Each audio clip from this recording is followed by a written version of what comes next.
So before I start, I should let you guys know that this is completely true, as I have no reason to lie. This house is on the border of North Carolina and Virginia, but for the sake of my family's privacy, I won't state exactly where. It's safe to say that I was in the middle of nowhere, with no neighbors, no stores, or paved roads, for 30 miles at the very least. Anyways, on with the story. I had been on a 2-month-long trip to England, taking time off from life. While I was gone, my father had purchased an old farmhouse down in the country as a getaway place.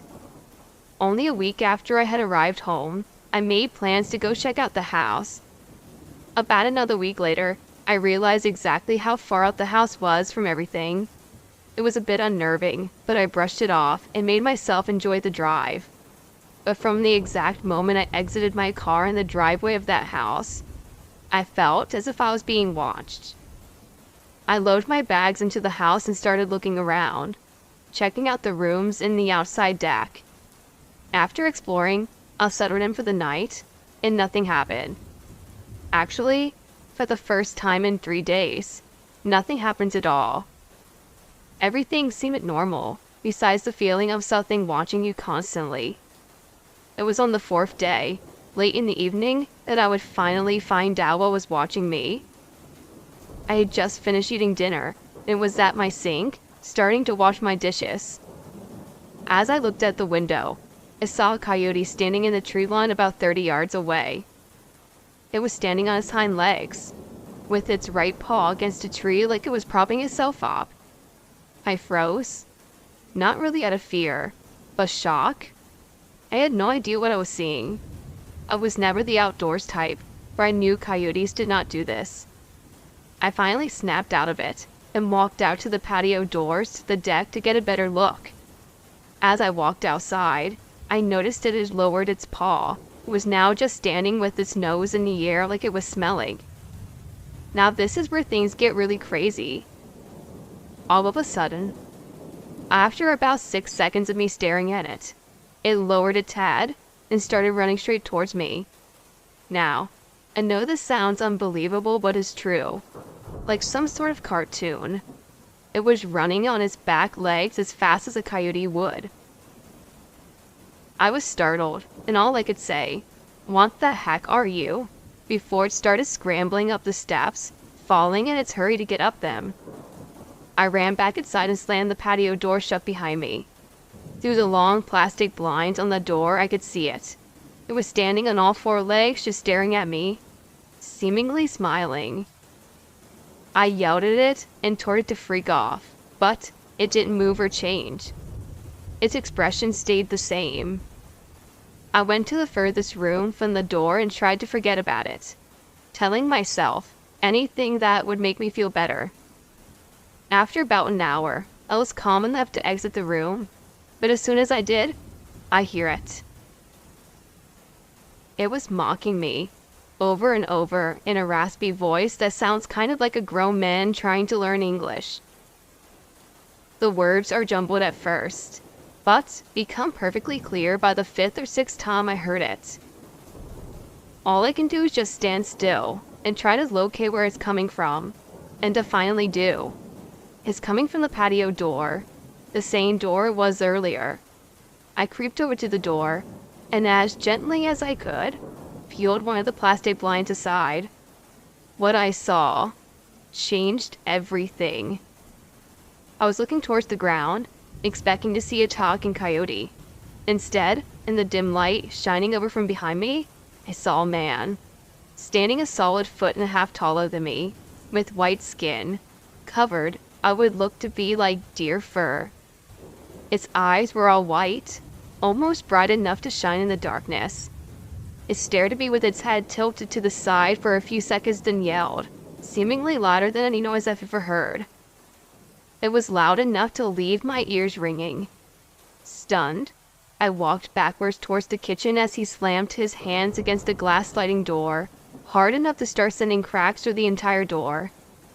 Seeing this, my flight or fight instinct kicked in. He was between my car and myself, so there was no escape, which meant I was fighting. All I had were some flares from the roadside emergency kit and a fillet knife from the kitchen. Those would have to work.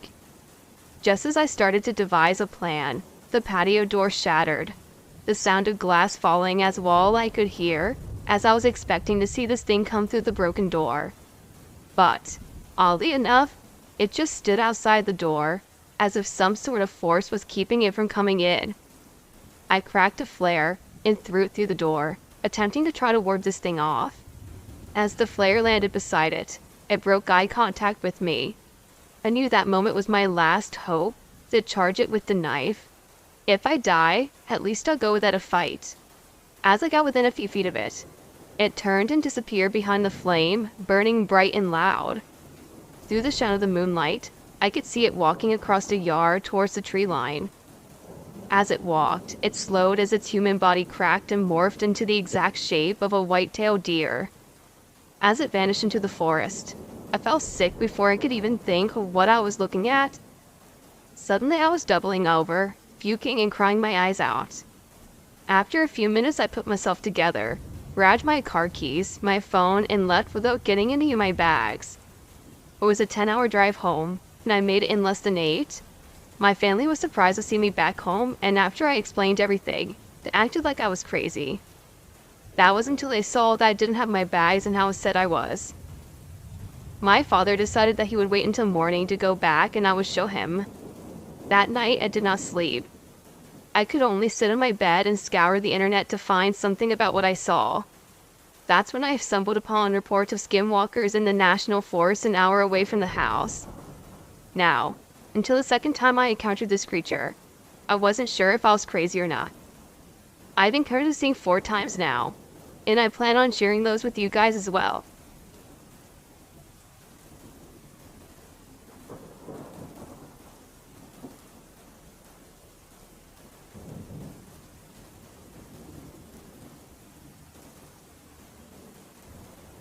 I went camping with 3 of my buddies, John, Bennett, and Kyle. We do this every year. It's kind of a bro trip to reconnect with each other. We were all fresh out of college and decided to go to our yearly camping trip in August. We are from Oregon and ended up camping in the woods there like we usually do at the Sand Point. The first day was great. We set up our spot, explored the area, and by the time the sun was setting, we set up a campfire and made dinner. After a few too many beers and some s'mores, we decided to go to sleep. It was a perfect way to end the day. Our second day was basically the same thing. Hiking, food, 1 too many beers. But this night, we ended up being not so perfect. I remember watching some videos on YouTube. And we were laughing and it was interesting. As we finished the rest of the beers, we were wrestling around with each other like guys do, and John stopped messing around and froze. Everyone was confused, but John claimed he heard something nearby. I told him it was most likely a squirrel, and he said, no, it was most definitely not. He was scaring me at this point, and I decided to resume the tackling session and I took him down. We forgot about the whole thing until about 10 minutes later. We were tired from wrestling and joking around, so we decided to put the fire out and head into the tent. We had a 6-person tent for anybody wondering, so we were all in one tent. Just as our only light source, besides our flashlights, went out, I heard a slight cackle. I assume it was one of those boys because we were all clearly a bit buzzed, so everything is fine. I wanted to see what was so funny, so I turned the flashlight directly into Bennett's face. I thought he was the one laughing. Bennett's face was white as a ghost. He looked at me and said, "Did you guys hear that?" I said, "The laughing," and Kyle said, "That wasn't you." We were all shaken and decided to go into the tent, silent. As we got into the tent, I poured out an axe that I used to cut the wood. It was the only source of protection we had. I was on the very end of the tent with Kyle and John, and in the middle was Bennett. We were all silent, but I knew we were all wide awake after hearing the laughing. We weren't exactly at an actual campsite, where there were other people around. We just walked into the woods, found an open spot, and set up camp here. We were about a mile from our car with barely any cell signal. So I guess you could say we weren't exactly in the safest position if there was a crazy maniac around. I got tired, so I dozed off. I have no idea how long I was sleeping before I heard laughing again. It's hard to describe other than it sounded menacing. It was frozen, and I didn't move. I didn't even try to look over to see if my buddies were awake. The axe was under my pillow. As I mustered enough strength to move to get the axe, I saw what looked like someone's finger pressed up against the tent, circling around the tent. Someone was definitely outside, walking around our tent, laughing. When they got to the front part of where the tent entrance was, they stopped. About 5 seconds went by before the person furiously shook the tent and screamed. That's when I knew my buddies were awake as well, because Kyle screamed like a little girl right after. Whoever was behind the tent laughed and again walked off. We laid there the rest of the night, wide awake and definitely sober. We didn't want to move out of pure fear that whoever was out there was still there. When the sun came up, we packed up everything and walked back to our car. We still go camping every year, but this time we go to legit camping sites. I now bring a judge or a gun with me, and not just an axe. Whoever was outside our campsite could have easily been a deranged homeless person, psychopath, serial killer, meth head, or just an asshole playing a prank on us. For I sure as hell won't camp in a rural place anymore. Stay safe out there. It's a dangerous world we live in.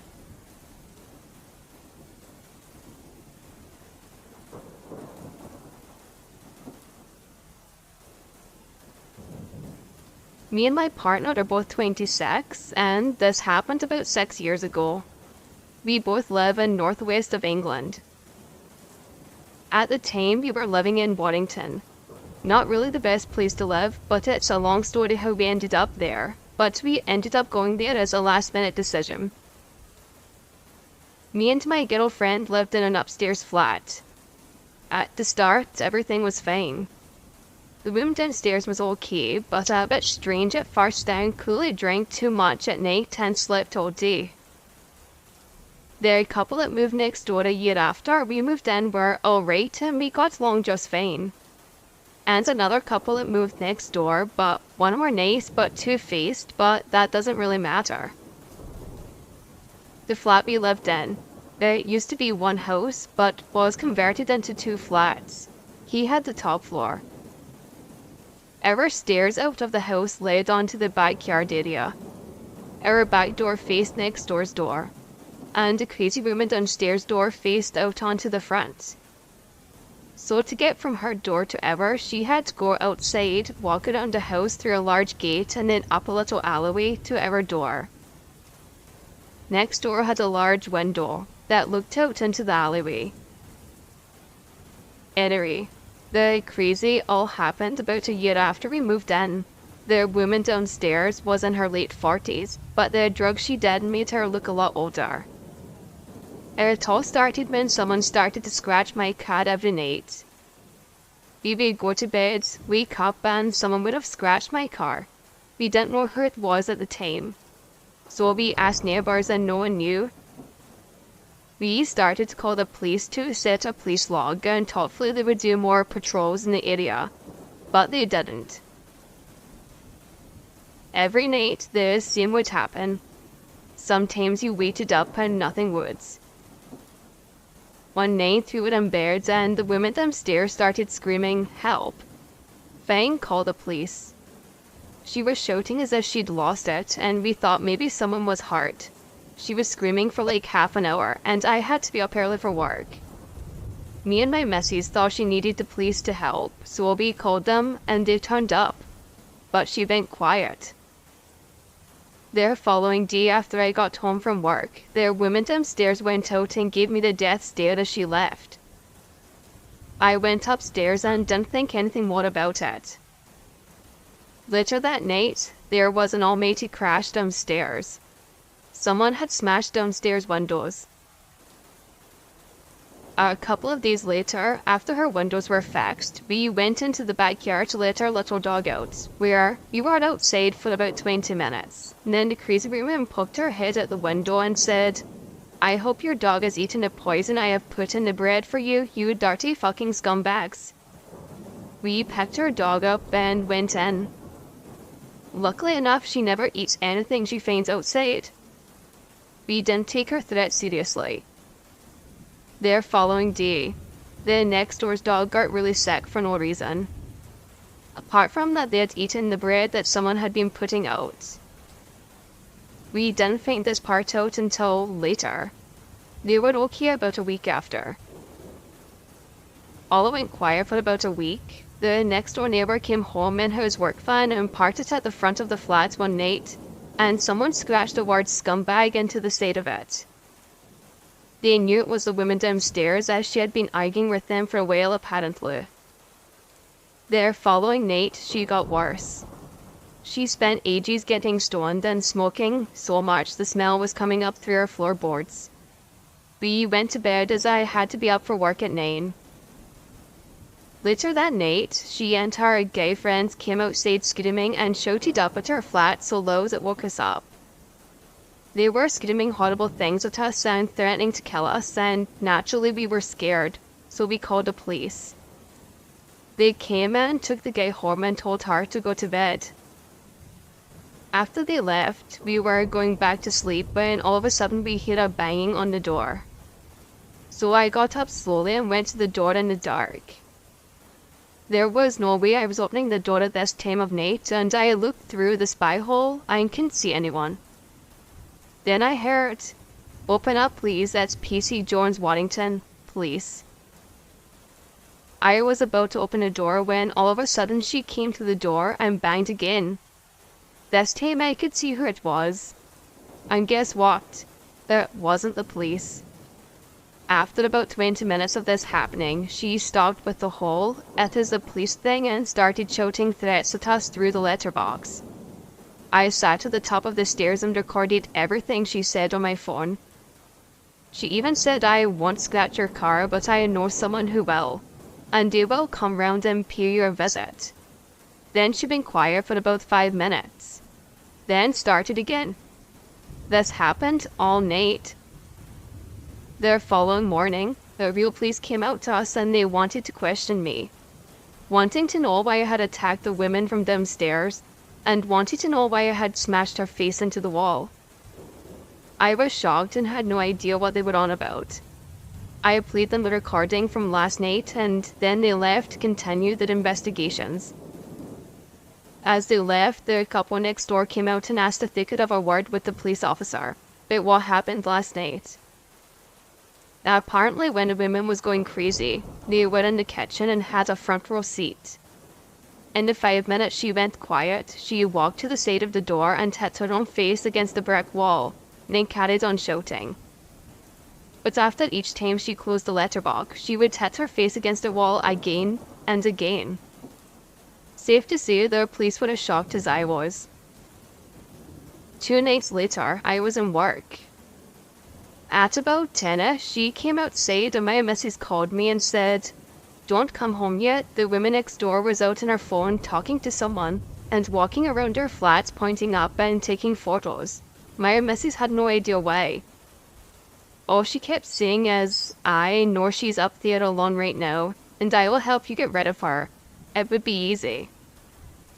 As soon as I pulled up, she ran back in. A few nights later, she got a big Rottweiler off someone for, in her own words, protection. That same night, she got into an argument with the guy next door. So she opened the door and said, "Go on boy, get him, get him." The dog then ran out and licked him. Safe to say she wasn't too pleased. Later that night, there was a German Shepherd and his owner walking past when the woman downstairs opened the door again and let the dog run out for no reason. It attacked the German Shepherd and locked its jaw around the dog's neck.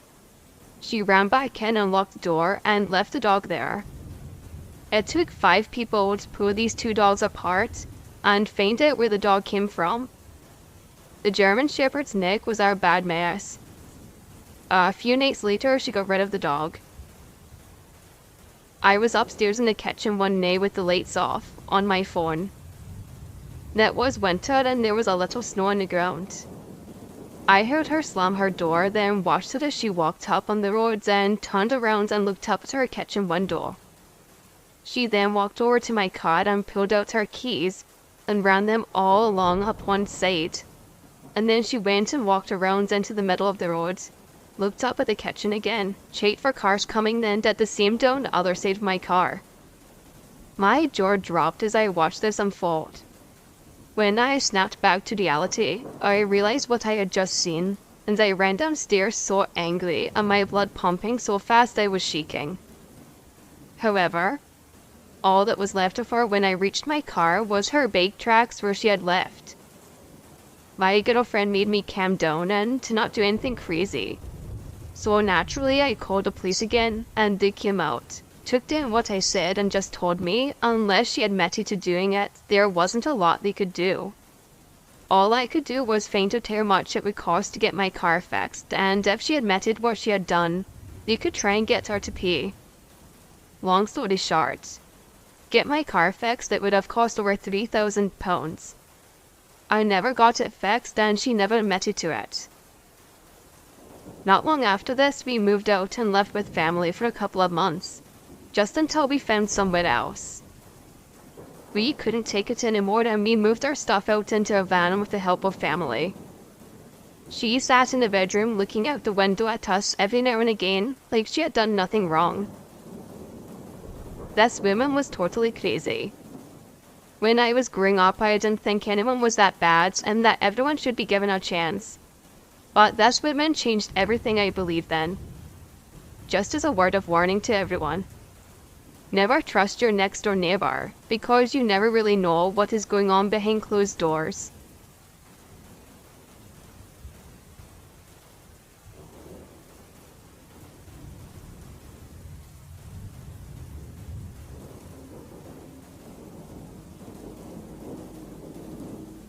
Unknowingly to the naked eye, I'm a private law enforcement officer, in which I enforce state laws underneath independent contract. Unlike public or urban officers who are tax paid and work underneath the government, think of me as being similar to a personal attorney instead of an appointed attorney if you were to ever get in a sticky situation. My unnerving doubts about my obscure occupation started 4 years after I regrettably accepted a seemingly simple contact from a middle-aged Eastern male stockbroker who merely requested a private escort across the state in an unmarked vehicle. On the phone, the low-tone man oddly asked only 2 uncomfortable and uncommon questions or requests, which were, may we not take any back roads, and may we not make any stops whatsoever, please and thank you. After he hung up without saying goodbye, I knew right then that this was not going to be some sort of contact for a novice officer such as myself. But after reviewing the massive payout, $7,000, I would have been a complete fool to at least not meet this shady guy. And to note, I'm no fool. At least I thought so at the time. A couple weeks later, 2 hours before midnight, I alone meet the nerve-shocked guy at an airport approximately 225 miles from his desired destination, which I was unfamiliar with. He did not greet me, nor did he say anything beyond this. Remember our agreement? No back roads and no stops. Please and thank you. What the heck was wrong with this guy? Either way, I allowed this weird dude into my unmarked car and we headed off. After about an hour or so, and after turning into our exit ramp, I looked into my side mirrors and saw 2 black and tinted vans ease into my blind spots on my opposite sides. This didn't draw a red flag until I glanced into my rearview mirror and saw the guy, with deep red eyes, oddly leaning downwards in his seat, as if he didn't want to be seen by people in the black vans. After about 5 minutes or so, the black tinted vans kept in pace with us. The guy's phone rang, and shortly after he answered it, he sharply said no. My red flag was up straight up, but not waving just yet, if you catch my drift. But that was short-lived because 6 to 7 minutes later, the guy's phone rang again, yet he refused to answer. And after that moment, the crap began to hit the fan. The van on my left side aggressively sped up until it was ahead of me, and afterward it recklessly cut into my lane before slowing down. This freaked me out so much that I didn't have the chance to notice that the van on my right side had lightly rammed itself into my driver's side, which forced me into the next foremost lane. All the while, the guy's phone is persistently ringing, as if it was possessed. My red flag was waving, like a little punk now. Instead of being forced into the next exit, I slammed on my brakes, with the mindset of escaping the pinning grip of the vans. However, the van on our right side managed to ram the control of the front wheels from me, which sent our vehicle into an intense but controllable spin. I managed to regain control of the vehicle before speeding off into the opposite way of the pursuing vans. As our car sped down the empty highway, I eagerly yelled at the guy, freaking dial 911, but he just sat there in utter shock, looking at his possessed phone. So I called 911, and they said to stay on the phone as they dispatched state troopers to our area. However, before I knew it, one of the vans attempted to rear-end our car before the van side-ended us, which was enough to send us off the road, into the quickly approaching deep woods, and therefore forcing me to a sudden stop. The van surrounded and blocked us in, without a way of escape that didn't involve fleeing into the dark, thick woods. Before the van doors opened, I eagerly felt an agonizing pop in my ear. The guy in the back seat had shot the rear view window before climbing out and fleeing into the devouring woods. More than a small gang of men were in hot pursuit of the man. As for me, I was dragged out of the car, punched firmly in my side gut, and then ordered to drive away or get beaten. At first, I chose the latter, but after a few more manic gangsters got involved, I wisely chose the smart option. Terrified, I fled along the highway until I met the troopers before heading to the hospital. I told them my entire story and they investigated.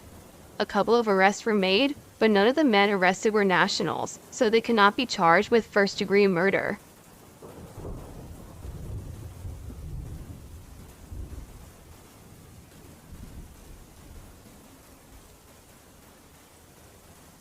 This happened when my dad was 16, all the way back in 1976. Him and my uncle Nigel were very outgoing and liked to explore to keep themselves occupied.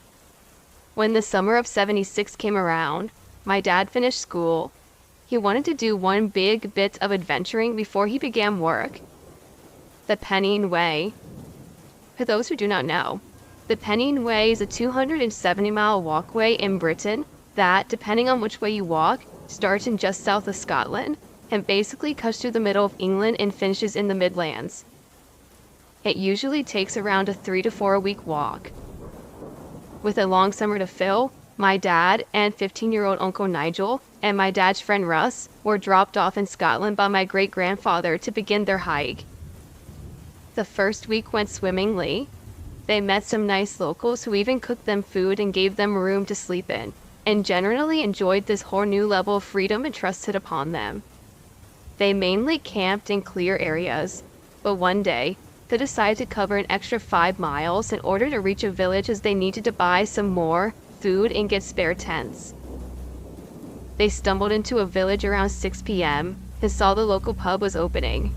After relaxing in the pub with some drinks, my dad told me that the owner probably knew they were in a rage, but wanted all the business they could get. The owner offered to let the guys camp out in the back field of their pub. The landlady's wife said the owner seemed oddly hesitant at first, looking a bit concerned and having a bit of a word with her husband in private. However, Yorkshire hospitality seemed to override any doubt she had after a night of heavy drinking with the locals. They resided to their tent. My dad says they were using an oil lantern hooked to a centerlit tent as a light source, and when they turned it off, they left it hanging, which is important, not only for what happened next, but also what happened the next day. My dad woke up and turned off the oil light while debating to get up and having a piss in the field, assuming as the owners had been nice and letting them camp out there, when he heard a door creak open from the creek shut. There were no footsteps, so my dad had to put it down to an old shed or something. After a few seconds, however, the sound of feet landing on grass became progressively audible, until they stopped right outside the tent. My dad thought it was the owner checking in on us, and he went to unzip the tent. The owner fully unzipped it. My dad said the weird thing about this was that he didn't have a shirt on, just some slippers and night trousers. After my dad asked what was doing, he stuttered out some excuse about hearing a growl and went to check if the boys were okay and safe. There was no growl, as the only sound in the last 5 minutes was the door, the footsteps, and the unzipping of the tent. The guy weirdly emphasized the need for a good sleep before hiking and intrusively tapped on the oil light, asking for it to be turned off. He walked off, letting off a frustrated sigh and nearing the house and closed the door behind him. Morning comes and the owner's wife makes the boys some breakfast while they pack up their stuff. The owner takes down the tent for them and takes off somewhere in his 4x4 without coming back to the house. They thank the woman and tell her husband thank you as well. She says that when she figures out when he comes back, that he will tell him. They come to their designated camping spot, just next to a small stream, around an hour and a half early, and decide to have a longer rest after walking around 130 to 140 miles over the past 8 to 9 days. They pour out the tent and find lots of small holes, all about a pent width and wide. What's weird about this is my dad described the size of it as holding a pen while telling me this. Everyone looks confused, and my dad rationalizes this by the man telling him about an animal last night. It must have come back and nibbled on the tent, as that explains it, sure. Russ suggests they walk back to a different village around 2 miles back and try to get another tent. They leave the now useless tent as a marker for their site and walk back to the village. Their lock, a shop clearly targeting walkers, is open. Unfortunately, they didn't have any tents, but they decide to buy tape and cover the holes for tonight and hope to find a new tent somewhere soon. When walking back, the sun had begun to set and it was quite dark. Moonlight mainly guiding them back down the path. When they returned to their site, they couldn't believe it. Their tent was set up for them, but it was on fire, completely engulfed in flames. They threw the water in their bottles over the tent and used the stream water to fill them and eventually doused the fire. When they looked inside the tent, their oil lamp glass had been smashed, and someone had followed them, set up their tent, and waited for them to return before smashing the oil lamp hand, in turn, lighting up the tent in flames. My dad told me that there really isn't an explanation except for the pub owner. He was stopping doing whatever he was planning on doing with my dad being awake and decided to take some fucked up form of revenge by sending a message. At first, I totally didn't believe my dad and thought he was trying to scare me. But upon referencing the burning tent incident in a phone to my Uncle Nigel, he instantly started rambling about how weird it was. My Uncle Nigel does not lie.